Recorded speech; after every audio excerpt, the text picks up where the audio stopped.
საქართველოს კანონი ბიზნესის რეგისტრაციისთვის მეწარმეს საქმიანობის დაკონკრეტებას არ ავალდებულებს. საქართველოს სტატისტიკის ეროვნული სამსახურის მონაცემებით, ქვეყანაში მეწარმეთა 72.7%-ის ბიზნეს საქმიანობა უცნობია. ცნობილია, რომ სოფლის მეურნეობის, ნადირობისა და სატყეო მეურნეობის წილი 0.7%-ია. სამთო მოპოვებითი მრეწველობის 0.1, მშენებლობის 1.6. ბიზნესის რეგისტრაცია საქართველოს საჯარო რეესტრში ხდება. უწყებაში განმარტავენ, რომ საქმიანობის დაკონკრეტებას მხოლოდ იმ შემთხვევაში ითხოვენ, თუ კი ორგანიზაცია კვების პროდუქტების, მედიკამენტების რეალიზაციას და ფულად საკრედიტო საქმიანობას ახორციელებს. ჩვენი სამსახურისათვის არ არის სავალდებულო და ზოგადად არ ითვალისწინებს ამას კანონი, რომ ნებისმიერი სამართლებრივი ფორმის სუბიექტი, რომელიც რეგისტრირდება, მან უნდა მიუთითოს საქმიანობა.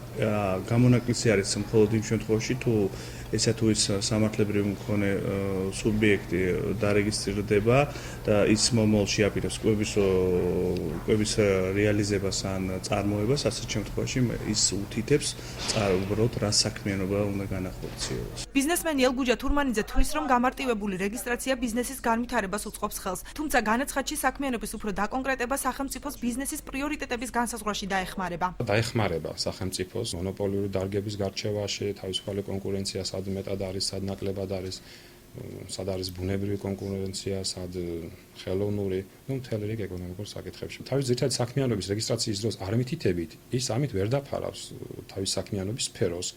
მე ვფიქრობ, უფრო ეს უბრალოდ რახან ამის ვალდებულება არ არის, არ ივალდებულებს თავს და არ ახდენს ამის რეგისტრაციას.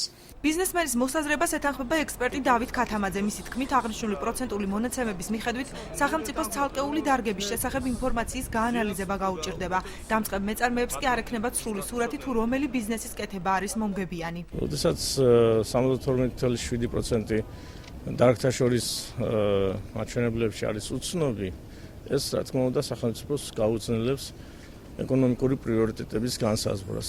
საფრთხეები უფრო მეწარმეებს შეექმნებათ, იმიტომ რომ ისინი ვეღარ ახერხებენ მომავალ წლის დაგეგმარებას, თავიანთი სამეურნეო საქმიანობის მომავალ წლის სწორ პროგნოზირებას, იმიტომ რომ მათ არ იციან რა ტიპის დაკვეთები ექნება სხვა დარგებიდან. გადაიხედება თუ არა ბიზნესის სარეგისტრაციო განაცხადის პუნქტები და მოითხოვს თუ არა სახელმწიფო მეწარმისგან განაცხადში საქმიანობის დაკონკრეტებას. შევეცადეთ კითხვაზე პასუხი საქართველოს შემოსავლების სამსახურისგან მიგვეღო, თუმცა უწყებაში კომენტარის გაკეთება არ ისურვეს.